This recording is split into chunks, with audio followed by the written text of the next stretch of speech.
എൻ്റെ പേര് അനീറ്റ ഫിലിപ്പ്. ഞാൻ വരുന്നത് കാസർഗോഡ് ജില്ലയിലെ ചുള്ളിക്കര എന്ന് പറഞ്ഞ സ്ഥലത്ത് നിന്നാണ്. മനുഷ്യന് അസാധ്യമായത് ദൈവത്തിന് സാധ്യമാണ് എന്ന തിരുവചനത്തിന് ഉത്തമ ഉദാഹരണമാണ് ഞാനും എൻ്റെ കുടുംബവും.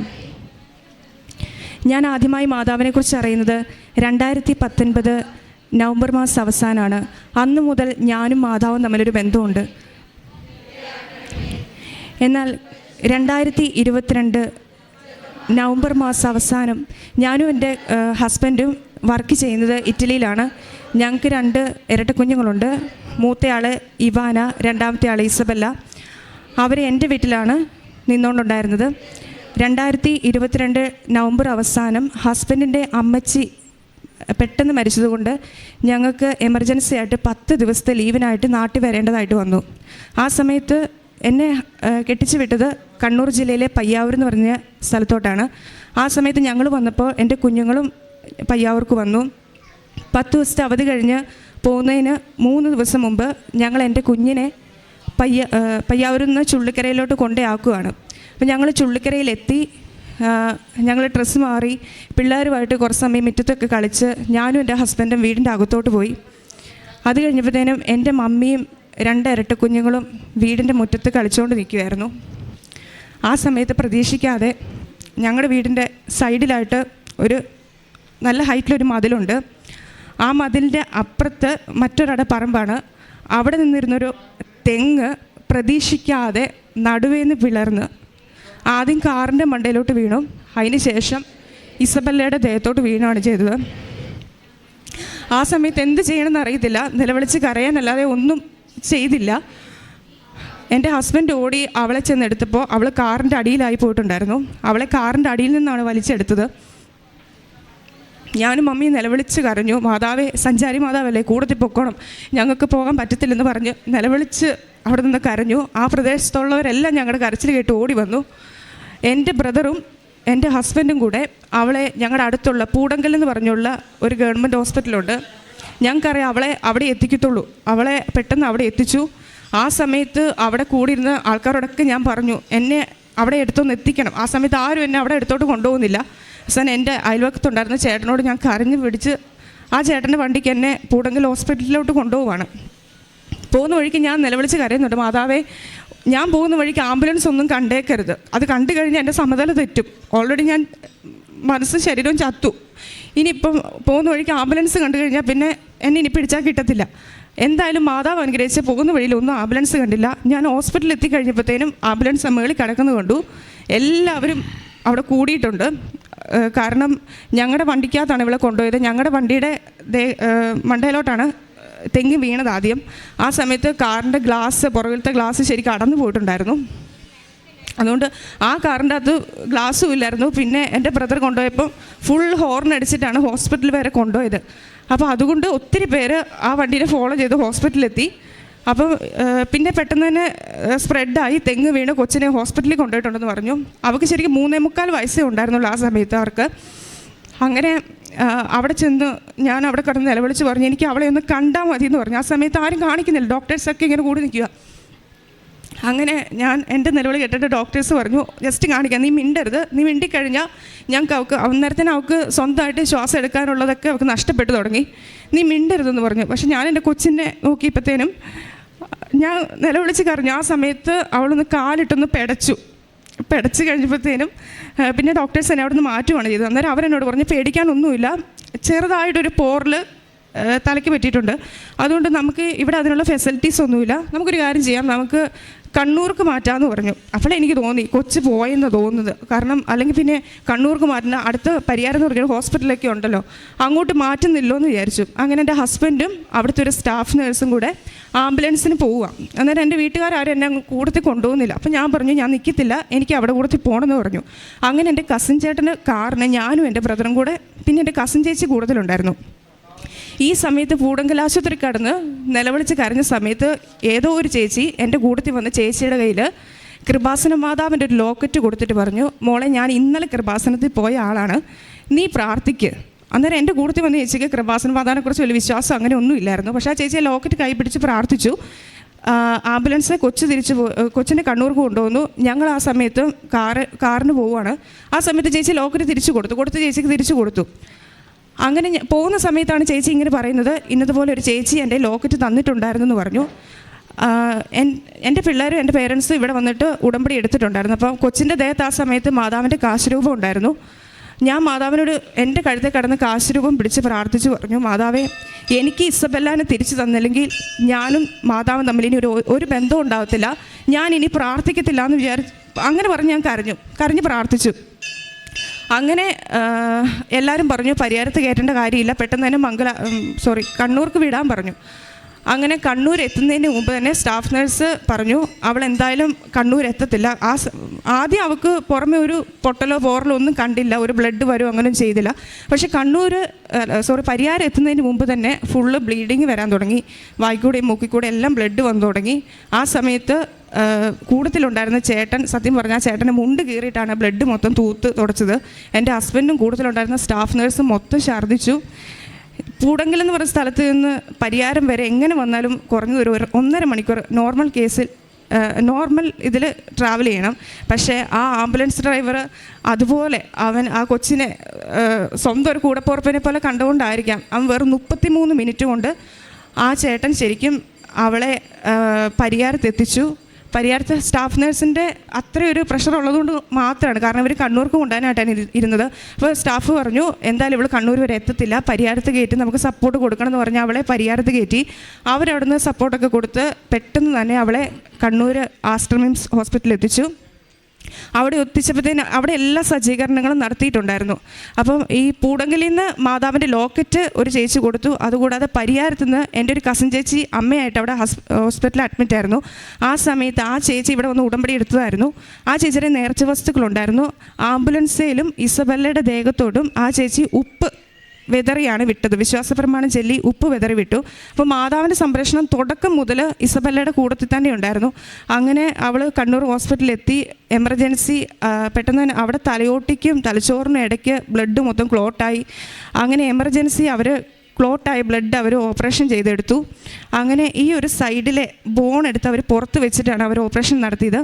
പിന്നീട് അവർ പറഞ്ഞു അവിടെ സ്പൈനൽ കോഡിന് പൊട്ടലുണ്ട്, അവിടെ നട്ടലിന് പൊട്ടലുണ്ട്, പിന്നെ ഹിപ്പിൻ്റെ ഇവിടെ പൊട്ടലുണ്ട്, ലെൻസിന് പ്രോബ്ലം ഉണ്ട്, മൊത്തം പോയി കിടക്കുകയാണ്. ഒരു തെങ്ങ് വീണതല്ലേ, സാധാരണ നമ്മൾ കേട്ടിട്ടുള്ളത് മടല അല്ലെങ്കിൽ ഒരു തേങ്ങ എന്നൊക്കെ കേട്ടിട്ടുള്ളൂ. പക്ഷേ ഒരു തെങ്ങ് വീണ് കഴിഞ്ഞുള്ള കൊച്ചിൻ്റെ അവസ്ഥ നമുക്ക് ഊഹിക്കാവുന്നേ ഉള്ളൂ. അപ്പോൾ ഡോക്ടേഴ്സ് ഓപ്പറേഷൻ കഴിഞ്ഞ് ഉടനെ അവളെ വെൻറ്റിലേറ്ററിലോട്ട് മാറ്റി.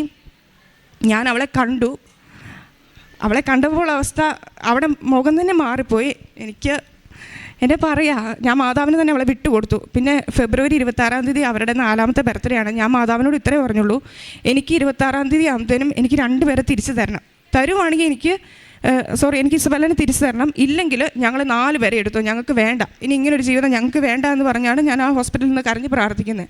ആ സമയത്ത് കൂടുതലുണ്ടായിരുന്ന ഒത്തിരി പേര് ഞങ്ങളോട് പറഞ്ഞു, ഞങ്ങളും കൃപാസനത്തിൽ വന്ന് ഉടമ്പടി എടുക്കും, നീ കൃപാസന മാതാവിനോടല്ലേ പ്രാർത്ഥിക്കുന്നത്, ഓക്കെ ഞങ്ങളും വന്ന് പ്രാർത്ഥിച്ചോളാം എന്ന് പറഞ്ഞു. അങ്ങനെ പിറ്റേ ദിവസം തൊട്ട് വെൻറ്റിലേറ്ററിൽ എന്നെ എൻ്റെ ഹസ്ബൻഡിനെ കയറ്റാൻ തുടങ്ങി. ഡോക്ടേഴ്സ് പറഞ്ഞു നമുക്കൊന്നും ചെയ്യാനില്ല, ഞങ്ങളാൽ കഴിയേണ്ടതൊക്കെ ഞങ്ങൾ ചെയ്തു കഴിഞ്ഞു, ഇനി ഒന്നുമില്ല, ഇനി എല്ലാം ദൈവത്തിൻ്റെ കയ്യിലാണ്. പിന്നെ അവൾക്ക് യൂറിനറി ഇൻഫെക്ഷനായി, ബ്ലഡിൽ ഇൻഫെക്ഷനായി, മൊത്തം പിന്നെ യൂറിനൊന്നും കൺട്രോൾ ഇല്ലാതെ പോകാൻ തുടങ്ങി. അപ്പോൾ അതൊക്കെ ബാഡായിട്ടുള്ള സിംറ്റം ആയിട്ടാണ് ഇവർ ഡോക്ടേഴ്സ് പറയുന്നത്. അപ്പം ഡോക്ടർ പറഞ്ഞു ബാക്കിയെല്ലാം ദൈവത്തിൻ്റെ കയ്യിൽ, ഇനി നിങ്ങൾ തീരുമാനിക്കുക, എന്തിനും തയ്യാറായി നിന്നോ. അവർ നമ്മുടെ മുഖത്ത് നോക്കി തന്നെ എല്ലാ കാര്യങ്ങളും പറഞ്ഞു. ആ സമയത്ത് 5-ാം തീയതിയാണ് ഈ സംഭവം നടക്കുന്നത്, ഒരു 3:30 സമയം. 5-ാം തീയതി വൈകുന്നേരം തൊട്ട് 6-ാം തീയതി കഴിഞ്ഞു. 6-ാം തീയതിയും ഡോക്ടേഴ്സിന് ഒരു പ്രതീക്ഷയില്ല. അവർ പറഞ്ഞു നമുക്കൊന്നും ഇല്ല, പറയാനായിട്ട് ഒന്നുമില്ല, ബാക്കിയെല്ലാം ദൈവത്തിൻ്റെ കയ്യിൽ. 6-ാം തീയതി വൈകുന്നേരം ഞങ്ങളോട് പറഞ്ഞു 7-ാം തീയതി ഒരു CT സ്കാൻ ഉണ്ട്, അതിൻ്റെ അകത്ത് അറിയാൻ പറ്റും ഇനി മുമ്പോട്ട് എങ്ങനെയാണ് എന്താ. എന്നാലും ഇവർ ഒരു പ്രതീക്ഷ, 1% പോലും ഇവർ പ്രതീക്ഷ നമ്മളോട് പറയുന്നില്ല. എന്തെങ്കിലും ഒരു പ്രതീക്ഷ പറഞ്ഞെങ്കിലല്ലേ നമുക്കും ഒരു ഇതുള്ളൂ. പക്ഷേ ഇവരൊന്നും പറയുന്നില്ല, എന്തിനും തയ്യാറായിട്ട് നിന്നോ. ആ സമയത്ത് എനിക്ക് അവിടെ ടിൻസസിനെ ഓർക്കാൻ പോലും പറ്റുന്നില്ല. എനിക്ക് ഇസബെല്ല തന്നെയാണ്. ഇസബെല്ലനെ കിട്ടിയില്ലെങ്കിൽ മുമ്പോട്ട് ജീവിതമില്ല. 10 ദിവസത്തെ അവധിക്ക് വേണ്ടി വന്നതാണ് ഞാനും എൻ്റെ ഹസ്ബൻഡും. അങ്ങനെ 7-ാം തീയതി ഇവളെ സ്കാനിങ്ങിന് കയറ്റുന്നതിന് മുമ്പ് എനിക്കൊരു ഇതുണ്ടായിരുന്നു, മാതാവിൻ്റെ ഒരു ഫോട്ടോ എത്രയും വേഗം അവിടെ തലക്കിലൊന്ന് എത്തിക്കണം. അതിനു മുമ്പ് 5-ാം തീയതി തൊട്ട് ഇവക്ക് ഞാൻ മാതാവിൻ്റെ ഓയിൽ അപ്ലൈ ചെയ്യുന്നുണ്ടായിരുന്നു. വീട്ടിൽ നിന്ന് മാതാവിൻ്റെ തൈലം വീട്ടിൽ നിന്ന് മമ്മി കൊടുത്തു വിട്ടു. അന്ന് തൊട്ട് ഞാൻ മാതാവിൻ്റെ തൈലം ഇവിടെ ശരീരം മൊത്തം ഞാൻ കുരിശടയാളത്താൽ അപ്ലൈ ചെയ്യുമായിരുന്നു. ആ സമയത്ത് 7-ാം തീയതി മാതാവിൻ്റെ പ്രതീക്ഷീകരണ ദിവസം, അന്ന് എൻ്റെ അനിയൻ, അവൻ UK അവൻ എന്നെ വിളിച്ച് പറഞ്ഞു, എടി ഇന്ന് മാതാവിൻ്റെ പ്രതീക്ഷീകരണ ദിവസം, നീ മുട്ടിപ്പായെന്ന് പ്രാർത്ഥിക്കാൻ പറഞ്ഞു. അപ്പോൾ ഞാൻ പറഞ്ഞു, എനിക്ക് മാതാവിൻ്റെ ഒരു ഫോട്ടോ എനിക്ക് വേണം. അപ്പോൾ അതിനുവേണ്ടി ഞാൻ എൻ്റെ ബ്രദറിനോടും കസിൻ ചേട്ടനോട് പറഞ്ഞപ്പോൾ അവർ പറഞ്ഞു, നീ ഇവിടെ നിന്ന് പ്രാർത്ഥിച്ചാൽ മതി, നീ എങ്ങോട്ടും പോകണ്ടെന്ന് പറഞ്ഞു. എന്നെ എങ്ങോട്ടും തന്നെ വിടാൻ പറ്റുന്നൊരു മാനസികാവസ്ഥയിലല്ലായിരുന്നു. അപ്പോൾ കൂട്ടത്തിൽ ഹസ്ബൻഡിൻ്റെ പപ്പായുടെ പെങ്ങളുണ്ടായിരുന്നു. ആൻറ്റിയോട് ഞാൻ പറഞ്ഞു, ആൻറ്റിയുടെ ഫോണൊന്നും എനിക്കിതാ, എനിക്ക് മാതാവിൻ്റെ ഒരു ഫോട്ടോ ഗൂഗിളിൽ കയറി എടുക്കണം, എന്നിട്ട് എനിക്ക് അതിൻ്റെ ഒരു കളർ പ്രിൻ്റ് എടുക്കണം എന്ന് പറഞ്ഞു. ഞാൻ എന്നിട്ട് എൻ്റെ ബ്രദറിൻ്റെയും കസിൻ ചേട്ടൻ്റെയും കണ്ണ് വെട്ടിച്ച് ലിഫ്റ്റ് പോലും എടുക്കാതെ ഞാൻ ഓടി, കിട്ടിയ ഫോണുമായിട്ട് ഞാൻ ഓടിയിട്ട് താഴെ ചെന്ന് അന്വേഷിച്ചു, എവിടെയാണ് ഒരു കളർ പ്രിൻ്റ് എടുത്തു തരുന്നതെന്ന് ചോദിച്ചു. അന്നേരം അവർ പറഞ്ഞു, ഇവിടെ എടുത്തു തരും, പക്ഷേ ഇപ്പോൾ അത് ഓപ്പൺ ആയിട്ടില്ല, തന്നെയല്ല സ്റ്റാഫിന് മാത്രമേ കൊടുക്കത്തുള്ളൂ, പുറമക്കാർക്ക് എടുത്ത് കൊടുക്കത്തില്ലെന്ന് പറഞ്ഞു. അങ്ങനെ ഞാൻ ആ സ്ഥലം കണ്ടെത്തി അവിടെ ചെന്നൊരു ചേട്ടനോട് ചോദിച്ചു, ചേട്ടാ എനിക്ക് ഈ മാതാവിൻ്റെ ഒരു ഫോട്ടോ എനിക്കൊന്ന് കളർ പ്രിൻ്റ് എടുത്ത് തരാമെന്ന് ചോദിച്ചു. ചേട്ടൻ പറഞ്ഞു, മോളെ ഇത് ഓപ്പൺ ആയിട്ടില്ല, പിന്നെ തന്നെയില്ല നിങ്ങൾക്കിത് എടുത്ത് തരാനുള്ളൊരു ഇതില്ലെന്നും പറഞ്ഞു. ഞാൻ അവിടെ നിന്ന് ആ ചേട്ടന് മുമ്പിൽ കരഞ്ഞു പറഞ്ഞു, ചേട്ടാ ഇന്ന് എൻ്റെ കൊച്ചിൻ്റെ സ്കാനിങ് ആണ്, അതിനു മുമ്പ് എനിക്ക് മാതാവിൻ്റെ ഫോട്ടോ അവിടെ തലയ്ക്ക് വെക്കണം, പിന്നെ ഒരു പ്രതീക്ഷയില്ലാതെ എൻ്റെ കൊച്ച് വെൻറ്റിലേറ്ററിൽ കിടക്കുന്നത്, എനിക്ക് ആകെ പ്രതീക്ഷ ഈ മാതാവിന് മാത്രമാണെന്ന് പറഞ്ഞു. ആ ചേട്ടൻ പറഞ്ഞു, കൊച്ച് ഫോൺ കാണിക്കാൻ പറഞ്ഞു. ഞാൻ ഫോൺ കൊടുത്തു. കുറച്ച് സമയത്തിനുള്ളിൽ ആ ചേട്ടൻ ഫോട്ടോ എൻ്റെ തിരിച്ചു തന്നു. എന്നിട്ട് ഞാൻ എൻ്റെ കയ്യിലുണ്ടായിരുന്ന പൈസ ചേട്ടൻ കൊടുത്ത ചേട്ടൻ മേടിച്ചില്ല. ഞാൻ പറഞ്ഞു, നേർച്ച കിട്ടോ. ആ ചേട്ടൻ മേടിക്കുന്നില്ല. ചേട്ടനും കരഞ്ഞു, കരച്ചിൽ കിട്ടിട്ട് കരഞ്ഞു, നീയും പോയി പ്രാർത്ഥിക്കുക, ഞാനും പ്രാർത്ഥിക്കാമെന്ന് പറഞ്ഞു. ഞാൻ ആ ഫോട്ടോയായിട്ട് ലിഫ്റ്റ് പോലും എടുക്കാതെ ഞാൻ സ്റ്റെപ്പ് കയറി വിശ്വാസ പ്രമാണം ചൊല്ലിക്കൊണ്ട് ഞാൻ ഓടുക. ആ ഓടിയ സമയത്തൊന്നും ഞാൻ എൻ്റെ കയ്യിൽ എത്ര ഫോട്ടോ ഉണ്ടെന്ന് നോക്കുന്നില്ല. ഞാൻ ഒരു ഫോട്ടോയാണ് ആ ചേട്ടനോട് ചോദിച്ചത്. അവിടെ 9:30-10 മണിയാകുമ്പോഴത്തേനും ഡോക്ടേഴ്സ് റൗണ്ട്സിന് കയറും. ആ സമയത്ത് പിന്നെ നമ്മളവിടെ കയറ്റത്തില്ല. അപ്പോൾ റൗണ്ട്സിന് കയറുന്നതിന് മുമ്പ് എനിക്ക് ഈ ഫോട്ടോ ഒന്ന് അവിടെ തലയ്ക്ക് വെക്കണമെന്നുണ്ടായിരുന്നു. ആ സമയത്ത് ഞാൻ അവിടെ ഓടിച്ചെന്നു. സെക്യൂരിറ്റി ചേച്ചിയോട് പറഞ്ഞു, ചേച്ചി ഇന്നതുപോലെ ഈ ഫോട്ടോ ഇന്ന് വെക്കാവോ എന്ന് ചോദിച്ചു. ചേച്ചി പറഞ്ഞു, കൊച്ചു തരാമെന്ന് പറഞ്ഞു. ഞാൻ വിശ്വാസപ്രമാണം പിന്നെയും ചൊല്ലി ഫോട്ടോ കൊടുത്ത് ചേച്ചി പറഞ്ഞു, മോളെ ഡോക്ടേഴ്സ് ഇസബല്ലയുടെ അടുത്താണുള്ളത്. ഞാൻ പറഞ്ഞു, കുഴപ്പമില്ല ചേച്ചി, ഇത് കൊണ്ട് വെക്കാൻ പറഞ്ഞു. അപ്പം ഡോക്ടേഴ്സ് റൗണ്ട്സിന് കയറുന്നതിന് മുമ്പും ഇവരോട് ഒരു പുഞ്ചിരി മാത്രമേ ഉള്ളൂ, കാരണം ഇവരോടൊന്നും പുറത്ത് നിൽക്കുന്നവരോടൊന്നും പറയാനില്ല. ആ ഒരു അവസ്ഥയിലാണ് ഡോക്ടേഴ്സ് അകത്ത് കയറിയത്. ഈ ചേച്ചി, സെക്യൂരിറ്റി ചേച്ചി ആ ഫോട്ടോ കൊണ്ടുവച്ച് ആ സ്പോട്ടിൽ, അല്ലെങ്കിൽ കുറച്ച് സമയം കഴിഞ്ഞിട്ടാണ് ഡോക്ടർമാർ പേഷ്യൻസിൻ്റെ കൂട്ടത്തിലുള്ളവരെ വിളിക്കുന്നത്. ആ സ്പോട്ടിൽ എൻ്റെ ബ്രദറിനെയും കസിൻ ചേട്ടനെയും വിളിച്ച് പറഞ്ഞു, അകത്തോട്ട് വരാൻ പറഞ്ഞു. എന്ത് മിറാക്കിളാണ് സംഭവിച്ചതെന്ന് അറിയത്തില്ല. അവിടെ യൂറിൻ കൺട്രോളായി. അവൾ മരുന്നിനോടൊന്നും റെസ്പോണ്ട് ചെയ്യുന്നില്ലായിരുന്നു. ആ സ്പോട്ടിൽ അവൾ മരുന്നിനോട് റെസ്പോണ്ട് ചെയ്യാൻ തുടങ്ങി. പിന്നെ തലയിലെ നീര്, അതൊരു മരുന്ന് വെച്ച് അവർക്ക് ഒരു പരിധി വരെ അവർക്ക് കൺട്രോൾ ചെയ്യാൻ പറ്റത്തുണ്ടായിരുന്നുള്ളൂ. പക്ഷേ അത് നമുക്ക് പേടിക്കത്തക്ക രീതിയിൽ ആ നീരായിട്ടില്ല. അതൊക്കെ ഒരു സ്റ്റേബിളായിട്ട് തന്നെ നിൽക്കുവാന്ന് പറഞ്ഞു. അന്നേരം ആ സ്പോട്ടിലാണ്. അതുവരെ അതിൻ്റെ തൊട്ട് നിമിഷം വരെ ഡോക്ടേഴ്സിനും ഒരു പ്രതീക്ഷയില്ല, അവിടുത്തെ സ്റ്റാഫിനും പ്രതീക്ഷയില്ല, കൂട്ടത്തിലുണ്ടായിരുന്നവർക്ക് ഒരു പ്രതീക്ഷ ഇല്ലാതിരുന്നതാണ്. അപ്പം ആ സമയം തൊട്ട് ഡോക്ടേഴ്സ് പറഞ്ഞു, നമുക്കൊരു ഹോപ്പുണ്ട്, നിങ്ങൾ ആരോടാണോ പ്രാർത്ഥിച്ചത് പ്രാർത്ഥിച്ചോ, മുറുക്കെ പിടിച്ചോളാൻ പറഞ്ഞു. അങ്ങനെ ആ നിമിഷം തൊട്ട് ഞാനൊരു ബുക്ക് മേടിച്ച് വചനം എഴുതാൻ തുടങ്ങി. കാരണം എനിക്ക് മനസ്സിലായി, മനുഷ്യന്മാരെയും കൊണ്ടൊന്നും ചെയ്യാൻ പറ്റത്തില്ല, ഇത് ദൈവത്തിന് മാത്രമേ പറ്റത്തുള്ളൂ. ഞാൻ അവിടെ എഴുതാൻ തുടങ്ങി, മനുഷ്യന് അസാധ്യമായത് ദൈവത്തിന് സാധ്യമാണ്, ലൂക്ക 18:27. അത് ഞാൻ ഈ PIC റൂമിൻ്റെ മുമ്പിലിരുന്ന് ആരെയും ഒന്നും ശ്രദ്ധിക്കുന്നില്ല, ഞാൻ കണ്ടിന്യൂസ് ആയിട്ടിരുന്ന് എഴുതിക്കൊണ്ട് തന്നെ ഇരുന്നു. പിന്നെ ഡോക്ടേഴ്സ് പറഞ്ഞു, ഞങ്ങളിപ്പോൾ അവിടെ ബ്രെയിൻ്റെ കാര്യം മാത്രമേ നോക്കുന്നുള്ളൂ, അവിടെ സ്പൈനൽ കോഡിൻ്റെയും പിന്നെ ഹിപ്പിൻ്റെയും ഞങ്ങൾ നോക്കുന്നില്ല, അതൊക്കെ പിന്നീടാണ്, ആദ്യം ബ്രെയിൻ്റെ നോക്കട്ടെന്ന് പറഞ്ഞു. അങ്ങനെ അവൾ മരുന്നിനോടൊക്കെ റെസ്പോണ്ട് ചെയ്യാൻ തുടങ്ങി. ഓട്ടോമാറ്റിക്കായിട്ട് അവൾ ഓക്കെ വരാൻ തുടങ്ങി. അങ്ങനെ പിന്നെ അവളെ വെൻറ്റിലേറ്ററിൽ നിന്ന് അവളെ ICUലോട്ട് മാറ്റി. ICUന്ന് 22ാമത്തെ ദിവസം ഞങ്ങൾക്ക് വീട്ടിൽ വരാൻ പറ്റി. ഇങ്ങനൊരു സംഭവം നടന്നപ്പോൾ കുറഞ്ഞത് എല്ലാവരും വിചാരിച്ചു 1.5-2 മാസം അവൾ ഹോസ്പിറ്റലിൽ കിടക്കും എന്നാണ് വിചാരിച്ചത്. പക്ഷേ മാതാവിൻ്റെ അനുഗ്രഹം കൂടെ ഞങ്ങൾക്ക് വെറും 22ാമത്തെ ദിവസം ഞങ്ങൾക്ക് വീട്ടിൽ വരാൻ പറ്റി. ഞാൻ ആ സമയത്തൊക്കെ വിശ്വാസപ്രമാണം, ഇവിടെ കാണുന്ന സമയത്ത് മൊത്തം വിശ്വാസപ്രമാണം ചെയ്ത് തൈലം തേക്കുമായിരുന്നു. പിന്നെ മാതാവിൻ്റെ ഫോട്ടോ തലക്കിലുണ്ടായിരുന്നു. പിന്നെ ഞാൻ ഈ വചനം എഴുതിയിട്ട് അവിടെ തലക്കിൽ വെച്ചിട്ടുണ്ടായിരുന്നു, മനുഷ്യന് അസാധ്യമായത് ദൈവത്തിന് സാധ്യമാണെന്നുള്ള വചനവും ഞാൻ അവിടെ തലക്കിൽ ഒരു ഫയലിൻ്റെ അകത്താക്കി വെച്ചിട്ടുണ്ടായിരുന്നു. അതിനുശേഷം ഡോക്ടർ പറഞ്ഞു, നിങ്ങൾ കുറഞ്ഞത് ഇവർക്ക് ഒരു 6 മാസം വരെ സമയം കൊടുക്കണം, കാരണം ഇവൾ മൊത്തം മൊത്തം ഇത് പ്രോബ്ലം ആണല്ലോ. 6 മാസം വരെ സമയം കൊടുക്കണം എന്ന് പറഞ്ഞു. ഞങ്ങൾ പറഞ്ഞു എത്ര സമയം വേണമെങ്കിലും കൊടുക്കാം, ഏത് കോലത്തിലും ആയാലും ഞങ്ങൾ സ്വീകരിക്കും, ഞങ്ങൾക്ക് ജീവനോടുകൂടി ഇവളെ തന്നെ തിരിച്ചു കിട്ടണം. കാരണം ഇവൾക്കൊരു ടിൻ സിസ്റ്റർ ഉണ്ട്. അപ്പം ഞങ്ങൾക്ക് ഇവളെ തിരിച്ച് കിട്ടിയേ മതിയാവത്തുള്ളൂ, അതുകൊണ്ട് ഞങ്ങൾ സ്വീകരിച്ചോളാം എന്നുള്ള രീതിയിൽ തന്നെ ഞങ്ങൾ മുമ്പോട്ട് പോയി. അത് കഴിഞ്ഞ് ഇവൾ പെട്ടെന്ന് ഞങ്ങൾക്കറിയത്തില്ല, പെട്ടെന്ന് ഇവൾ ഇമ്പ്രൂവ്മെൻ്റ് ആകാൻ തുടങ്ങി. ഡോക്ടേഴ്സും ഭയങ്കര ഹാപ്പിയും. അങ്ങനെ 22ാമത്തെ ദിവസം ഞങ്ങൾ വീട്ടിലോട്ട് വന്നു. അതിൻ്റെ ഇടയ്ക്ക് ഡോക്ടേഴ്സ് ഞങ്ങളോട് പറഞ്ഞിട്ടുണ്ടായിരുന്നു, നിങ്ങൾ റീഹാബ് സെൻറ്ററിൽ പോകണം, കാരണം ഫിസിയോതെറാപ്പി ചെയ്യണം, സ്പീച്ച് തെറാപ്പി ചെയ്യണം. ആ സമയത്ത് ഇവളങ്ങനെ കാര്യമായിട്ട് സംസാരിക്കുന്നൊന്നുമില്ല, സൗണ്ട് പുറത്തോട്ടില്ല. അപ്പോൾ ഡോക്ടേഴ്സ് നമ്മളോട് പറഞ്ഞായിരുന്നു, ഇത് ബ്രെയിനെ ബാധിച്ചുകൊണ്ട് നമുക്ക് പറയാൻ പറ്റത്തില്ല, ഓർമ്മശക്തി, കാഴ്ച, കേൾവി, എല്ലാം ഇതിനെ ബാധിക്കും. അപ്പോൾ ഇതിനൊക്കെ നിങ്ങൾ സമയം കൊടുക്കണം എന്നൊക്കെ പറഞ്ഞു. പക്ഷേ ഇവള് എന്നാ പറയുക, പെട്ടെന്ന് ഇതിൻ്റെ അകത്തു നിന്നൊക്കെ ഇമ്പ്രൂവ്മെൻ്റ് ആയി. പിന്നെ ഇവിടെ ഡോക്ടർ പറഞ്ഞത് നിങ്ങൾ ഹോസ്പിറ്റലിൽ തന്നെ റീഹാബ് സെൻറ്ററിൽ പോകണം എന്നാണ് പറഞ്ഞത്. അപ്പം ഞാനിങ്ങനെ പറഞ്ഞു, ഡോക്ടറെ അവൾക്കൊരു ടിൻ സിസ്റ്റർ ഉണ്ടല്ലോ, അപ്പം ഞങ്ങൾ ഒരാഴ്ച ഒന്ന് വെയിറ്റ് ചെയ്യട്ടെ, അവളുമായിട്ടൊന്ന് മിങ്കിൾ ചെയ്ത് നോക്കിയതിന് ശേഷം ഞങ്ങൾ പോകാമെന്ന് പറഞ്ഞു. അങ്ങനെ ഇവൾ വീട്ടിൽ ചെന്ന് ഇവാന, അവിടെ ട്വിൻ സിസ്റ്റർ ഇവളുമായിട്ട് ഭയങ്കരമായിട്ട് എന്നാ പറയുക, അവളെ കെയർ ചെയ്യുന്നു, അവളെയും കൊണ്ട് സംസാരിപ്പിക്കുന്നു.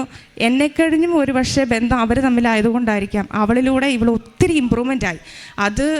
അതിനുശേഷം ഞങ്ങൾ ഒരാഴ്ചയ്ക്ക് ശേഷം ഞങ്ങൾ വയനാട്ടിലുള്ള ഒരു റീഹാബ് സെൻറ്ററിൽ ചെന്നു. അവിടെ ചെന്നപ്പോൾ ഡോക്ടർ പറഞ്ഞു, നിങ്ങൾ ഇവിടെ നിന്ന് ട്രീറ്റ്മെൻറ്റ് ചെയ്യാൻ മാത്രം പ്രോബ്ലം ഒന്നും ഞങ്ങൾ കാണുന്നില്ല.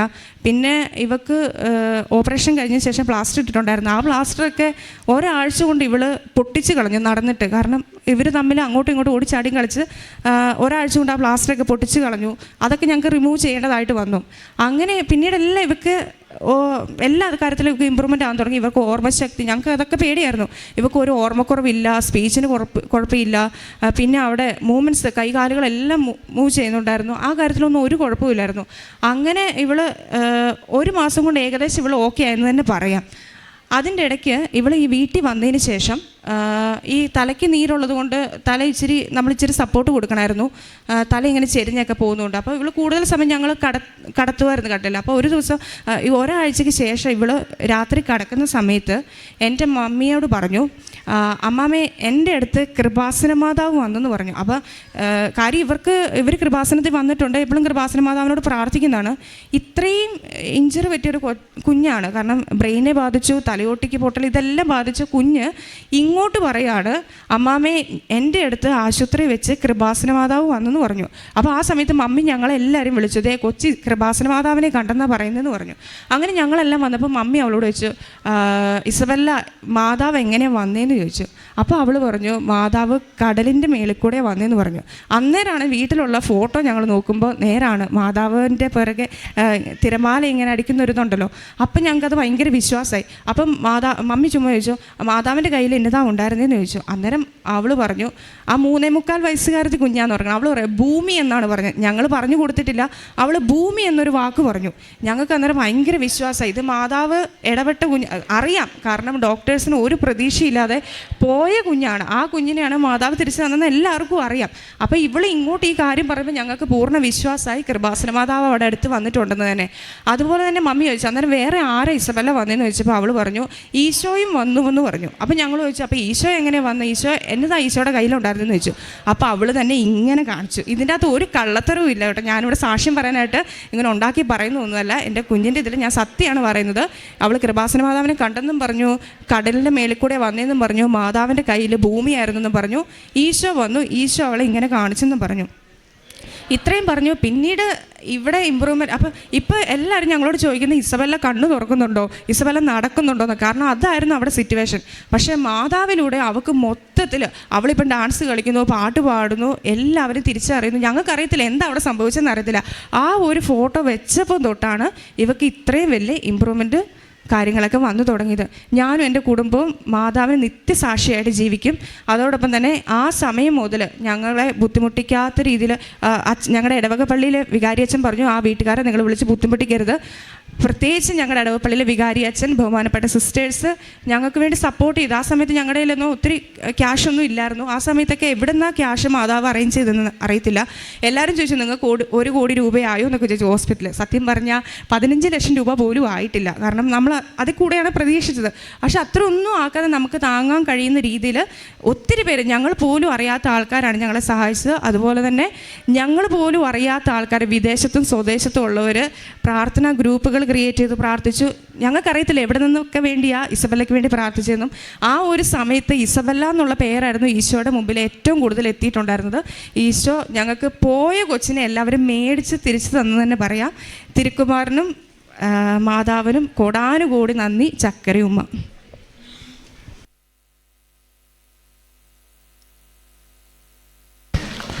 ഈ അനീറ്റ ഫിലിപ്പ് കാസർഗോഡ് നിന്ന് വന്ന ഈ സഹോദരി പറഞ്ഞ സാക്ഷ്യം വലിയൊരു സാക്ഷ്യമാണ് ഇവിടെ പറഞ്ഞത്. തൻ്റെ 2 ഇരട്ടക്കുട്ടികളിൽ ഒരു കുട്ടി, അതായത് ഇവർ 3.25 വയസ്സുള്ള ഈ കുട്ടിക്ക് അതിൻ്റെ പേര് ഇസബല്ല എന്നാണ്. അതിന് പറ്റിയ ഒരു ആക്സിഡൻ്റാണ്. അതായത് തെങ്ങിൻ്റെ മണ്ട പോയിരുന്ന ഒരു തെങ്ങ്, മണ്ടയില്ലാത്ത ഒരു തെങ്ങ് വീടിൻ്റെ തൊട്ടടുത്ത് നിന്ന് ഈ കുഞ്ഞും അവിടെ നിൽക്കുമ്പോൾ അത് ഒടിഞ്ഞു വീഴുകയാണ് ചെയ്തത്. അപ്പോൾ അവിടെ സംഭവിച്ചതെന്ന് പറഞ്ഞാൽ ഈ കുഞ്ഞിന് വലിയ അപകടമാണ്. വിശദീകരിച്ച ഈ മകൾ പറഞ്ഞു കഴിഞ്ഞ് അത് തലയോട്ടേക്കും ബ്രെയിനും സ്പൈനൽ കോഡ്, നട്ടല്, ഹിപ്പ് എന്നിവയ്ക്കെല്ലാം പൊട്ടൽ, പിന്നെ ബ്ലഡിലാണെങ്കിൽ ഇൻഫെക്ഷൻ, ആശുപത്രിയിൽ പരിശോധിച്ചപ്പോൾ യൂറിനറി ഇൻഫെക്ഷൻ, ന്യൂമോണിയ, ഇതെല്ലാം ബാധിച്ച് ആശുപത്രിയിൽ പരിശോധനയുടെ സമയത്ത് ഇതൊക്കെ അറിഞ്ഞ കാര്യങ്ങളാണ്. തലച്ചോറിലെ തലയോട്ടിയിൽ നിന്ന് ഒരു ഭാഗം എടുത്തു മാറ്റി പ്രത്യേകം ഫ്രീസറിൽ സൂക്ഷിക്കുകയാണ് ചെയ്തത്. ഇത് 6 മാസമെങ്കിലും ഇത് മാറ്റിവെക്കാനായിട്ട്, തിരിച്ച് റീപ്ലേസ് ചെയ്യാനായിട്ട് വേണ്ടിവരുമെന്നാണ് ഡോക്ടർ പറഞ്ഞത്. അപ്പോൾ ഇങ്ങനെയൊക്കെ ഉള്ള ഒരു ഘട്ടമാണ്. അപ്പോഴാണ് ഇവിടെ ഈ ഹോസ്പിറ്റലിൽ ഇങ്ങനെ വല്ലാത്ത മരണത്തോട് മല്ലടിച്ച് കിടക്കുന്ന കുട്ടി, ഡോക്ടർമാർ പറഞ്ഞതെന്ന് പറയുന്നത് യാതൊരു ഹോപ്പുമില്ല, യാതൊരു ഹോപ്പുമില്ല ഈ കുഞ്ഞിൻ്റെ ഈ അവസ്ഥയിൽ. അത് ഇതിൻ്റെ ഇടയ്ക്കെന്ന് പറഞ്ഞ ബ്രെയിനിൻ്റെയും അതുപോലെ തന്നെ ഇതിൻ്റെ ഇടയ്ക്ക് നിന്നുള്ള ബ്ലീഡിങ് വരുന്നുണ്ട്, സ്കള്ളിൻ്റെയും തലച്ചോറിൻ്റെ ഇടയ്ക്ക് നിന്നുള്ള ബ്ലീഡിങ് ഉണ്ടാകുന്നുണ്ട്. ഇതെല്ലാം എന്ന് പറയുന്നത് ഈ കുഞ്ഞ് ഒരിക്കലും രക്ഷപ്പെടാൻ സാധ്യതയില്ലെന്നുള്ള ഒരു പ്രത്യാശയില്ലാത്ത ഒരു മറുപടിയാണ് ഡോക്ടർമാരിൽ നിന്ന് വന്നത്. അഥവാ അവർ പറഞ്ഞ ഇതാണ്, അഥവാ ഈ കുഞ്ഞ് ഏതെങ്കിലും വിധത്തിൽ രക്ഷപ്പെട്ടാൽ തന്നെ ഇതിന് ജീവിതത്തിൽ വലിയ എന്തെങ്കിലുമൊക്കെ പ്രശ്നങ്ങൾ, ഇതിൻ്റെ സൈഡ് എഫക്ട്സ് വലുതായിട്ട് തന്നെ ഉണ്ടാകും എന്നുള്ളതാണ് പറഞ്ഞത്. അപ്പോഴാണ് ഈ സഹോദരി ഉടമ്പടിയിലെ പോകുന്ന വഴിക്കൊക്കെ പലരുമൊക്കെ പ്രാർത്ഥിച്ചിരുന്ന ഉടമ്പടിയിലുള്ള കൃപാസനത്തിലുള്ള ഉപ്പ് കൊടുക്കുന്ന നേർച്ച വസ്തുക്കളൊക്കെ ഉപയോഗിക്കുന്നുണ്ട്. പക്ഷേ ഈ മകള് ഈ കുഞ്ഞിന് വേണ്ടിയിട്ട് ഉടമ്പടി തൈലം കുരിശിട്ട് വരച്ച് പ്രാർത്ഥിക്കുന്നുണ്ടായിരുന്നു എന്നുള്ളതാണ്. അപ്പം വെന്റിലേറ്ററിൽ കിടക്കുന്ന ഈ കുഞ്ഞിൻ്റെ തലയ്ക്കൽ കൃപാസനം അമ്മ മാതാവിൻ്റെ ഒരു ഫോട്ടോ കൊണ്ടുവന്ന് വയ്ക്കുന്നു. അതായത് MRI സ്കാൻ എടുക്കുക, ഈ കുഞ്ഞിൻ്റെ സ്കാൻ എടുക്കാനായിട്ട് ഡോക്ടർ പറഞ്ഞപ്പോൾ ഈ സ്കാൻ എടുത്ത് അതിൻ്റെ പ്രധാനപ്പെട്ട ചില കാര്യങ്ങൾ അറിയുന്നതിന് വേണ്ടിയിട്ട്, ക്രിട്ടിക്കലായിട്ടുള്ള ചില ഈ രോഗം ഇവർ അറിയുന്നതിന് വേണ്ടിയിട്ട് ഡോക്ടർ സ്കാൻ ചെയ്യാനായിട്ട് പറഞ്ഞു. അന്ന് അതിൻ്റെ മുമ്പിലത്തെ ദിവസമാണ്, തൊട്ട് മുമ്പേ ആണ് ഈ മകൾ കൃപാസന അമ്മ മാതാവിൻ്റെ ഒരു ഫോട്ടോ എങ്ങനെയെങ്കിലും സംഘടിപ്പിക്കുന്നതിന് വേണ്ടി തത്രപ്പെട്ട് അത് ഈ കുഞ്ഞിൻ്റെ തലയ്ക്കൽ കൊണ്ടുപോയി വയ്ക്കുകയാണ്. ഈ ഫോട്ടോ വെച്ച് കഴിഞ്ഞപ്പോഴാണ് ആ കുഞ്ഞ് ഡോക്ടർ പറയുന്നത്, അത് ഡോക്ടർ വിളിച്ച് പറയുന്നത് യൂറിൻ കൺട്രോള്, തലയിലെ നീര് ഇതെല്ലാം സ്റ്റേബിളായി.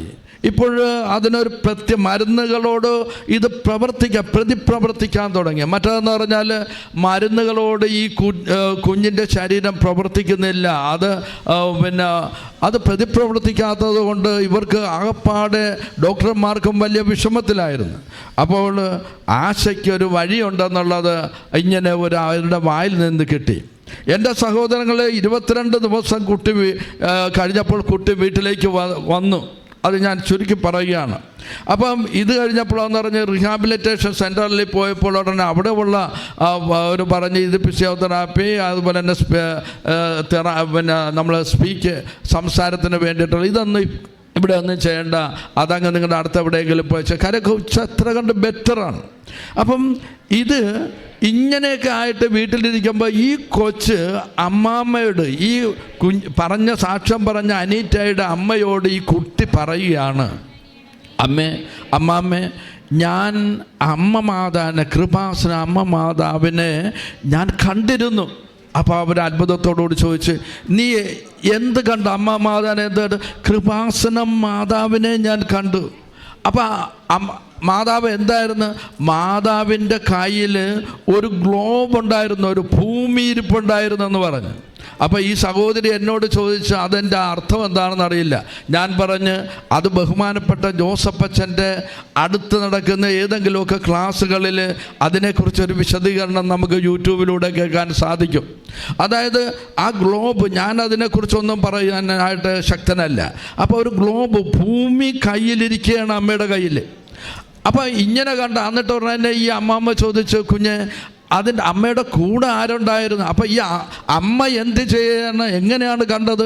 അപ്പം പറയണ അത് കടലിൻ്റെ മുകളിൽ കൂടെ ഇങ്ങനെ നിൽക്കുന്നതായിട്ടാണ് കണ്ടത്, വരുന്നതായിട്ടാണ് കണ്ടതെന്ന്. എന്ന് പറഞ്ഞാൽ ഇവിടെ അമ്മ മാതാവ് ബഹുമാനപ്പെട്ട ജോസഫച്ചന് ഇവിടെ കൃപാസനത്തിൽ മരിയൻ തപസ് നടക്കുന്ന സമയത്ത് ജീവനോടെ പ്രത്യക്ഷപ്പെട്ടതാണ്. അപ്പം അമ്മ ഉടനെ തന്നെ ആ പ്രത്യക്ഷപ്പെട്ടതെന്ന് പറഞ്ഞാൽ ഇവിടെ വലിയൊരു സുനാമി പിന്നീട് ഇതിനോട് ശേഷം ഉണ്ടായ കാര്യമൊക്കെ അച്ഛൻ പറഞ്ഞിട്ടുള്ള. അപ്പോൾ ആ കടലിൻ്റെ ഇതാണ് ആ പശ്ചാത്തലത്തിൽ പുറകെ കാണുന്നത്. അമ്മ അതിൻ്റെ മീതെ ഇങ്ങനെ നിൽക്കുന്നതായിട്ട് കണ്ട്, ഗ്ലോബ് കയ്യിൽ. പിന്നീട് ഈ കൊച്ചു പറയുന്ന അമ്മ ആരുണ്ടായിരുന്നു? വേറെ ഈശോ ഉണ്ടായിരുന്നു. ഈ കുഞ്ഞിന് ആരും പറഞ്ഞു കൊടുത്തിട്ടില്ല.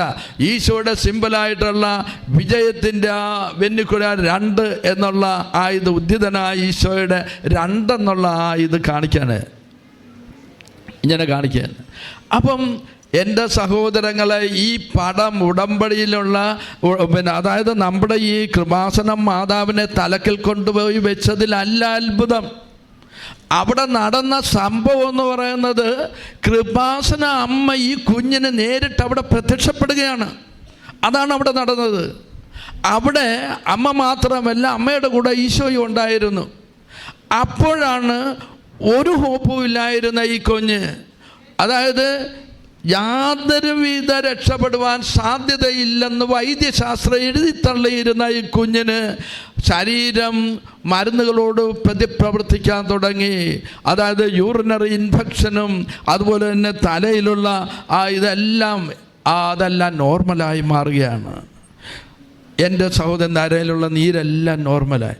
പിന്നീടാണ് അങ്ങോട്ട് വലിയ മാറ്റങ്ങൾ വന്നത്. പിന്നീട് അങ്ങോട്ടെന്ന് പറഞ്ഞ കുഞ്ഞ് അതിൻ്റെ 6 മാസം കൊണ്ട് ഇത് വീണ്ടും ഈ തലയോട്ടി വെക്കാൻ പറ്റത്തുള്ളെന്ന് പറഞ്ഞത് 1 മാസം കൊണ്ട് വെച്ച്. പിന്നീട് നടക്കാമെന്ന് പറഞ്ഞത് കൊച്ചു 22-ാം ദിവസം വീട്ടിലേക്ക് വരികയാണ്.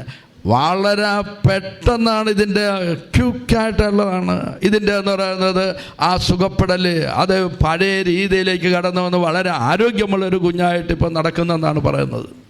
എൻ്റെ സഹോദരങ്ങളെ, എങ്ങനെ ഈ അത്ഭുതം ഇവിടെ നടക്കുന്നു? എങ്ങനെയാണ് ഈ കൃപാസനത്തിൽ ഇതുപോലുള്ള അത്ഭുതങ്ങൾ നടക്കുന്നത്? അതാണ് ഈ മകളൊരു വചനം പറഞ്ഞ് ലൂക്കായുടെ 1:37 ദൈവത്തിന് അസാധ്യമായിട്ടൊന്നുമില്ല, ദൈവത്തിന് അസാധ്യമായിട്ടൊന്നുമില്ല.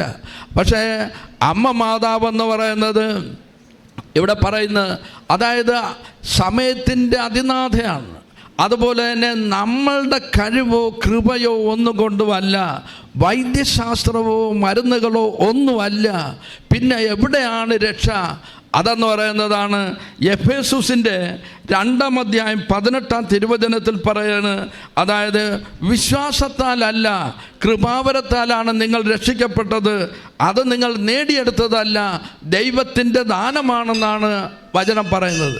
അപ്പം ദൈവത്തിൻ്റെ ദാനമാണ് ഈ കുഞ്ഞിൻ്റെ ജീവൻ, ദൈവത്തിൻ്റെ ദാനമാണ് ഈ ജീവൻ എന്നുള്ളത് തിരിച്ചറിഞ്ഞുകൊണ്ട് എൻ്റെ സഹോദരി, നിങ്ങളിനി ഈ കൃപാസനത്തിലെ അമ്മ മാതാവിന് ഈശോയ്ക്കും വേണ്ടി ശരിയായ വിധത്തിൽ പ്രവർത്തിക്കണം, വേല ചെയ്യണം. എവിടെയെങ്കിലുമൊക്കെ ഏതെങ്കിലും പോരായ്മകൾ ഇനി വന്നിട്ടുണ്ടെങ്കിൽ അതൊക്കെ ഒന്നുകൂടെ ശരിയാക്കിക്കൊണ്ട് മുന്നോട്ട് പോകണം. അത് എല്ലാവർക്കും ഇതൊരു മാതൃകയായിട്ട് ഇവിടെ നടക്കുന്ന ഈ അത്ഭുതം എത്രയോ മഹത്തരമാണ്, എത്രയോ വലുതാണ്. ശക്തമായി കരങ്ങൾ അടിച്ചുകൊണ്ട്, ശക്തമായി കരങ്ങൾ ഉയർത്തി അടിച്ചുകൊണ്ട് അമ്മ മാതാവിനെ ഈശോയെ നമുക്ക് മഹത്വപ്പെടുത്താം.